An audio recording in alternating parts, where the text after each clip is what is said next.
Hello, hello, explorers. A Saturday meaning a day with me, Eustace here on the Hotspot Show on your favorite entertainment channel, KTN. Welcome to the Hotspot Show. Today, we are exploring Kenya's gold. I'm talking about coffee. See, as you can see, this is such a vast field of coffee. We are at Karuguru Coffee Farm here in Kiambu County. Now, history has it that coffee was established in 1983, and since its first farms in Bura Hills, coffee has become a premium beverage and of course a premium complementary to so many other commodities. Now, today's rendezvous is not only a magical Kenya experience, but one that is a lifetime experience. Team Explorers, welcome as we explore this unique and boutique coffee farm. But first things first, we really need to know how this place came to be, how it all started, and exactly how you convert your coffee from crop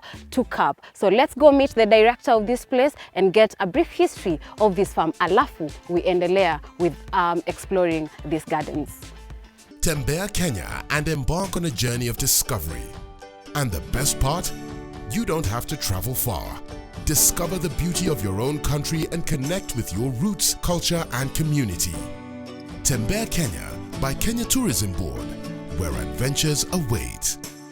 Well, Team Explorers, the journey of exploring 350 acres of this farm begins here. That is going to take you about 6,000 to 8,000 steps. And you know what? We are just seated. Hatujaanza steps because we need to know exactly those steps where they will lead us to. And I'm joined by Gitau, the director, and also the general manager of Karuguru Coffee Farm. And before we begin this interview, I need us to take a toast. No worries. As you tell us what coffee you are having. Cheers.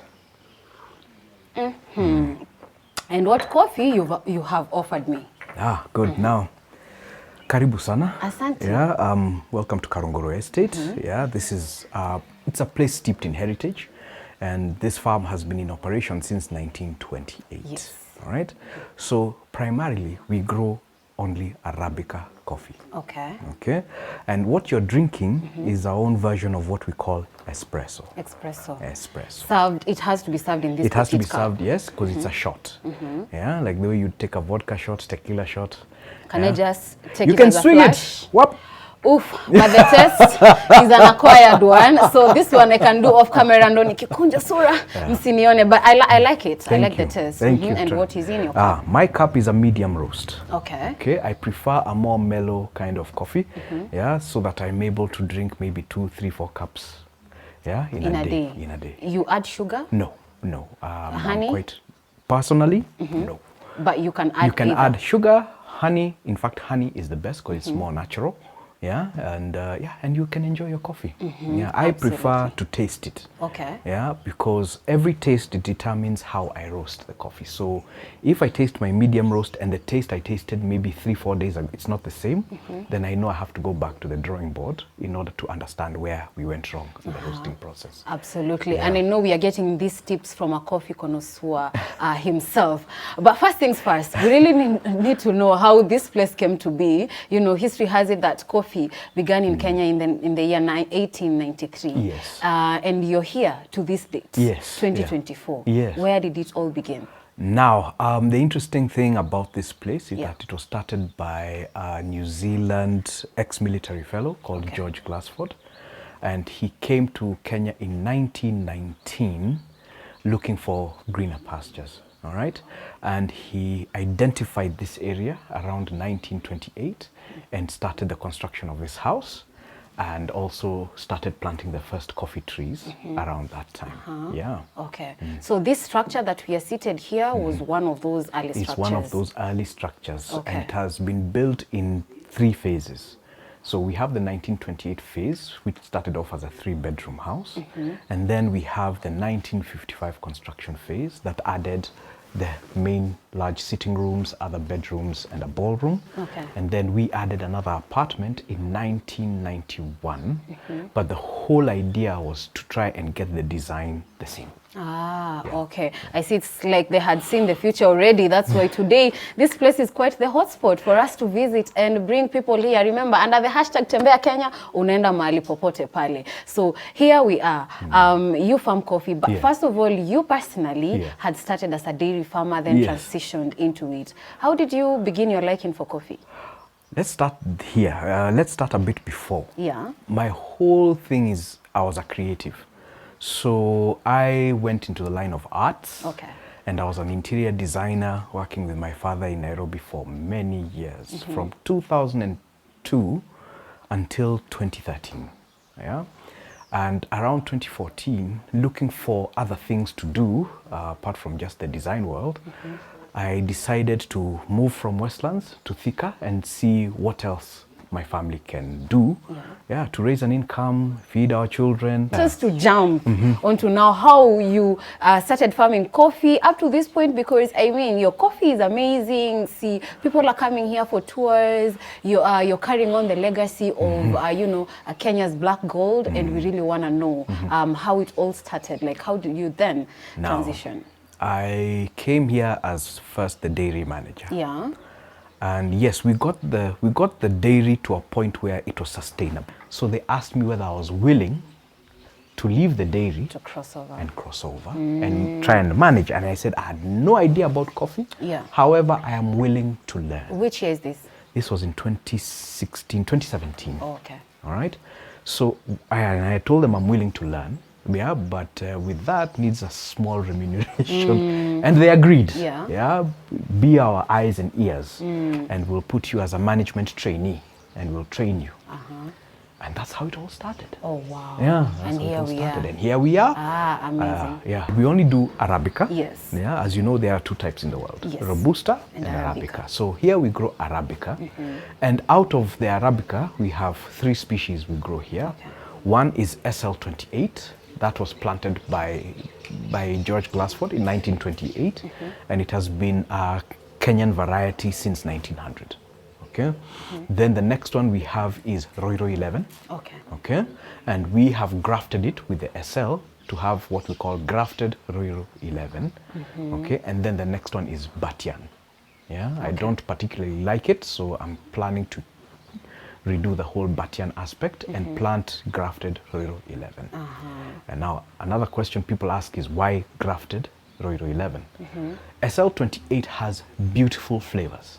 Yeah, beautiful. You can't beat the taste of an SL28. However, SL28 is prone to diseases like leaf rust. Yeah, and leaf rust can wipe your whole farm in a matter of 1 month if you're not careful. It's a fungus. And it spreads on the leaves.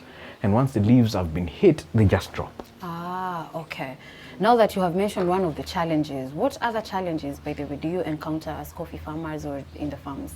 Labor and theft. Yeah, theft. Hapo kwa thieving, don't even talk about it. But labor, how so? Labor. There's a lot of construction going on. Ah, oh, okay. And people are happier to go to the construction sites because, of course, farm. construction sites offer more money. Ah, okay. Yeah, and a coffee farm, no. Yeah, coffee farm, we're a bit on the minimum wage scale, but work still needs to be done. But anyway, people prefer to go to the constructions. Ah, okay. Yeah, so we tend nowadays to miss out on a lot of labor. That is quite surprising because even research has that. I mean, coffee is known to be one of the top foreign exchange income earners in Kenya. But when you're talking about labor and that, I don't know, that's a whole thing that the industry needs to figure out. But I want us to talk about this coffee that you're having here. Like I see there's one placed here on our table. Which one is this? And how many more of these do you have? This is our house coffee. Okay. Yeah, that we make from a parchment 2. Now, coffee has 4 levels of parchment that we grade on the farm. So we usually have parchment 1, parchment 2, parchment 3, and parchment light. Okay. All right. Now, the best quality, of course, is parchment 1. Then the second best is parchment 2. One would wonder what is parchment, but just give us a really brief so that, you know, Thank you, Jorge. we get to understand. And I see the gentleman here is bringing more sachet. Thank you very much. You could just run us through. Yeah, so that is our house coffee. Okay. This is also espresso that we also make from a parchment 2. All right, it has heavy acidity into it. All right, then from the parchment 2, we have 2 products we get from our parchment 1, which is our dark roast, and the other is our medium roast. Okay. Yeah, I roast all these coffees personally. Yeah, so that I understand the quality. From someone who really didn't understand anything coffee. Imagine that. To doing this. Okay. Yeah. Funny enough, I think this was something that was inbuilt by God in all our family members. Because funny enough, right now, I'm not the only family member running a farm. We are 8. Wow. Yeah. It's and now become another somehow the business. Coffee knowledge is sinking in. All right. Okay. So I recently became the director and general manager of Karuguru Estates. Wow, wonderful. Yeah. So as the GM, which one is your favorite coffee? Medium roast. Medium roast. Yeah, medium roast. All It right. has a very neutral kind of taste that I kind of like. Yeah. Which one are you struggling with? Espresso. Na ndio hiyo umenipatia. You asked for it. You asked for it. I want to test the rawness of it. No problem. I have a problem with espresso because one, it's a shot of heavy coffee.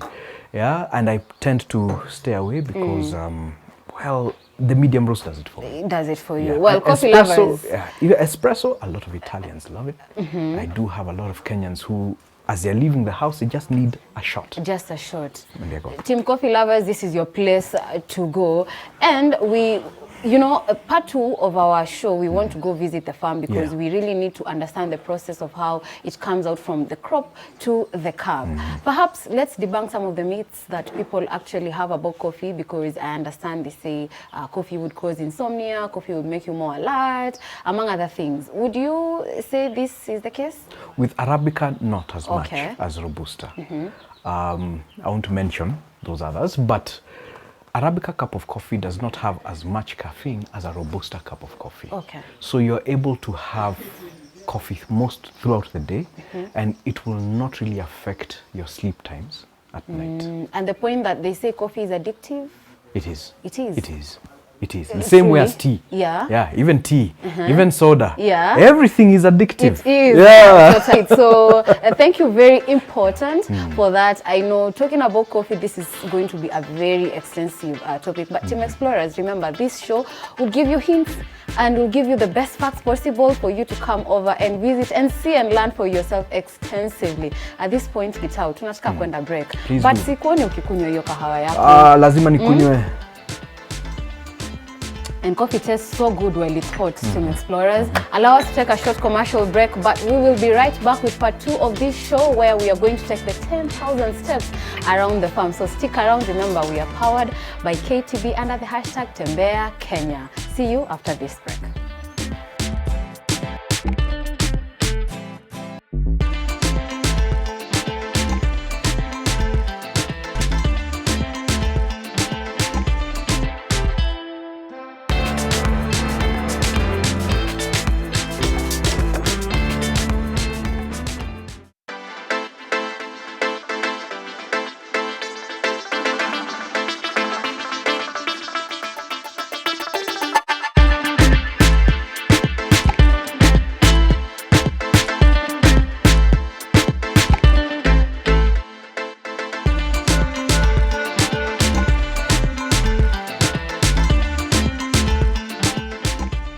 Welcome back from this commercial break, Team Explorers. Here we are ready to explore the farm, and right about now, this is the beginning point of exploring this big farm. Yes, of course. First things first, kindly introduce yourself to us. So, hello guys, I'm Anthony. Yeah.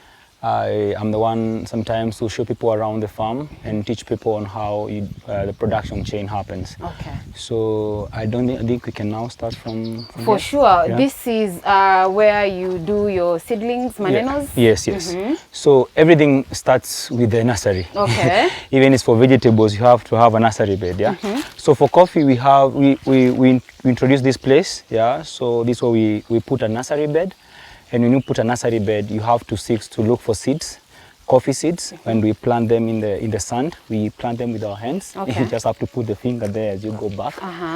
Then after that, you allow them to grow. How long does it take to mature? Germination can take like 5 months, more or less. Okay. And when they germinate, then you move them to these bags. Oh, yeah? Okay. So these bags, they have manure, they have red soil and a bit of sand soil in it. Okay. So they be growing here for close maybe to 1 year or 1.5 years. Approximately that one is like 1 year old. Oh, this one? Yes. Okay. So when they grow to that stage, the purpose of this nursery is something we call grafting. Due to climate change, the coffee plants became vulnerable to coffee diseases. So you try to come up with a more hybrid every time. So we realized there's an old strain in the farm. We call it an SL strain, which has a very good root system. Yeah. So that's what we plant from the seed. Then when it grows to 1.5 years or more or less more than 1 year, then we look for another one in the farm, which is now resistant to the major diseases. We call it Roiro 11. So these are the two strains that you're putting together and you're trying to come up with a hybrid. So how do you do it? It's called grafting. And after they grow, then you chop it halfway when it reaches like a pencil thickness on the stem. So the other thing that you're getting from the farm from another strain, we call it a zion. So you slit these into two. Okay. You put the top thing, the zion thing, you tape, then you cover it with a cover.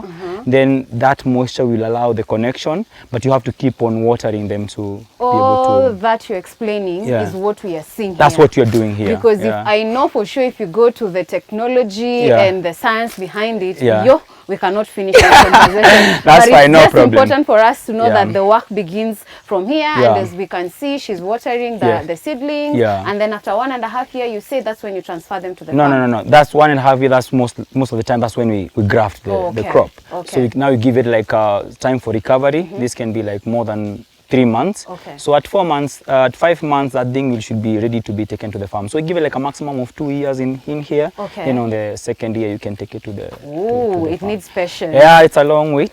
Patience is we were on our way to the farm. Yes. So we're gonna go back on this side. Okay. So Team Explorers, just tag along as we are going.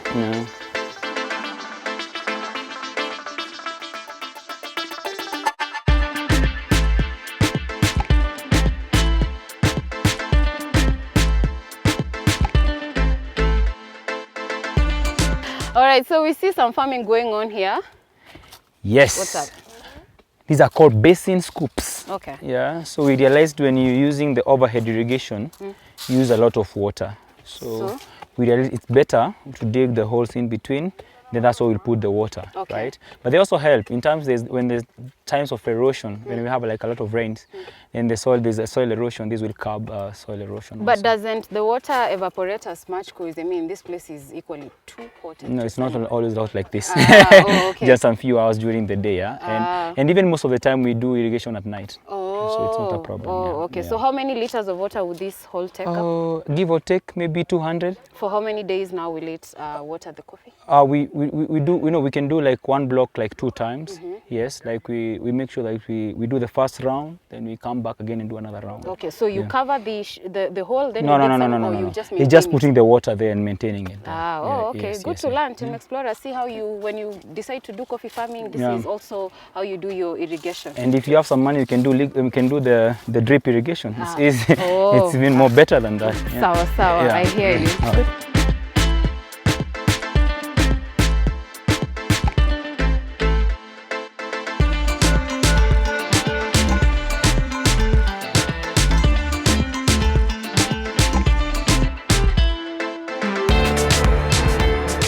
How long can a coffee tree grow? It can go more than 6 feet, but now we cap them at 6.5 feet. for easy harvest, you know. Okay. And also like you concentrate the nutrients on a shorter stem. And does it come a time where you chop off these coffee trees to regrow them? It's a cycle of every 5 years, but at least you have to leave one stem to allow now others to come on board. So you just chop like 2 of them. You allow other suckers to grow like these ones. These ones, yeah. These are like, there's like 1 month, right? Okay. So you can allow, so we don't need them right now, but when the time we need them, we'll be removing these 2, maybe in the 4th year. Okay. Then we give this 1 year to start producing. Then you get rid of the mother stem. Then you start another cycle. So it's a very 5-year cycle. Every 5 years you're doing that. At least you have something to harvest before you wait for the others to produce coffee. I see the sign. Tuendelee bado, we are on our way to the factory. Yes, yes. Sawa sawa.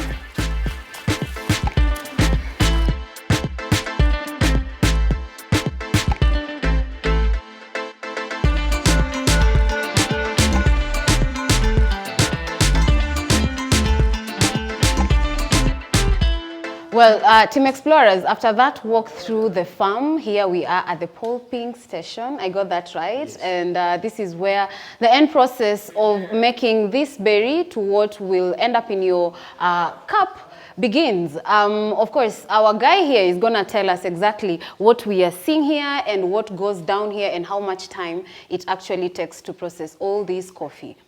Over to you. Okay. Yeah, this is the first factory for coffee. Okay. We call it a pulping plant or a washing plant. So, and this way we have the pulping machine. Yeah. So the work of this machine is to peel the cherry. So when the cherry comes there on top, it comes out like this. Okay. Yeah. And when it goes through these grindstones, of course with a lot of water, so that you don't dent the seeds, they are being squeezed out. Then you get them as this. Something of the sort. Yes. Yeah. When they come here. And they go through density grading. So this machine actually has to be filled with water up to the top to allow the heavy set to sink on that side, then the light one to be carried on top by water. So this is where we do density grading, and the heavier the set, the better the quality. So most of your premiums will come from that side. That makes that, so for you to be able to make good money, you should be having more than 80% of what is coming from there. Then the other set, which is floating, you can sell it as a blend. Good stuff. Then from here, just before we go outside, I think you could just run us through, you know, what happens from here, then through the very end. Oh, so yes. So density grading happens, you separate the coffee, and at that stage we call coffee parchment. So Parchment. Yeah. So you have the heavy parchment and the light parchment. Yeah. So after separation, they go separate direction. One go to one of the fermentation tank on the left, and the other one will go to the right. And that's now where we'll soak the coffee for 8 to 12 hours. Okay, yes. And then from there? So from there, after doing the fermentation overnight, tomorrow to fasten the process, we have to wash the beans in the tank, with squeegees, drain the water which was there overnight, put clean water, until that sweetness is completely done. The purpose of fermentation is to get rid of that mucilage. And to add bitterness to the coffee. No, really, it's like you're doing that to increase the shelf life of the coffee, and also consistency. Yeah, is very important. And then? Yeah, so after doing the fermentation process and washing the coffee, now you have to bag them, and now you take them to the directly to the drying bed. So as we go down there, now you can see some clean coffee which has been washed in the morning. Okay, and then from the dry beds, now that's when it goes to the last phase of now making No. So drying bed, that's when after taking the beans to the drying bed, now there they will take like 2 weeks, you know. What you're looking at is to reduce the moisture content of the coffee to around 10.5%. So after the drying, which can take like 2 weeks, then that's where now you go through another, removing another layer, we call a husk, which is done by another machine. Okay. You get rid of the husk, then you get the grain bean, then that's what you go through the roasting and grinding now to your cup. Essentially, how long, you know, how much time in total does it take now to transfer this into, you know, something that now can be used as a beverage? Actually, you remember when I told you that most of the work is done by the farmer? Yeah. So a farmer from a flower to a cherry can be like 6 months process, right? Okay. To process the other things is like 1 month only. Oh, so because I can peel the coffee today, I allow it, I wash it overnight, I give it 2 weeks on the bed. Then from there, after drying, it's just milling, which can take like a day. And from there, it's just roasting and packaging the coffee. And then that's the final stage. Then you have your cup of coffee. Now you have your ground coffee, go make your cup at home. How do you like your coffee, by the way? Oh, mine I like, I think I'm a guy of many likes. Oh, really? So for me in the morning, I like my espresso, like to wake me up. Like during the day, then I can have my polite, mild, medium roasted coffee. So you take coffee on a daily? Yeah, I think it's not like an addiction, but yeah. I like it when I take it in the morning every day. I like it. So as we finalize this show, because I mean, we have to come to an end. Yeah. We really cannot talk so much about it. Yeah. What mistake do you think people do when they are having their coffee or when they're making their coffee? Boiling coffee. Oh, boiling coffee. Yeah, a lot of people I see, like Kenyans mostly, they're like, I want mine strong, then I have to boil the coffee. You don't boil the coffee, yeah? You brew the coffee. You brew the coffee, but you can boil water and then add coffee on it. Thank you so much. Then sugar is if you like sugar, but if you take coffee with sugar, you may take a lot of sugar than you take coffee, because you have to add in the sweetener every time you're taking the cup of coffee. But it also goes so well with honey. Yes. Honey is good. Also, like sometimes you want to use lemons, then that's fine. Well and good. Yeah. Well, Team Explorers, there you go. We are learning so much about coffee. To this point, we have to end the show here. I truly believe you have learned a thing or two about coffee farming and how to make your coffee. Just remember, usichemshe kahawa, just boil the water. Yeah. Thank you so much for tuning into the Hotspot Show and for sticking around here on KTN Home. Until next Saturday, we meet you same time, same place with me, Eustace Egete. And of course, from me and the entire crew, thank you so much for watching. We are powered by KTB under the hashtag Tembea Kenya. Tembea sana, uone mengi. See you next Saturday. Tembea Kenya and embark on a journey of discovery. And the best part? You don't have to travel far.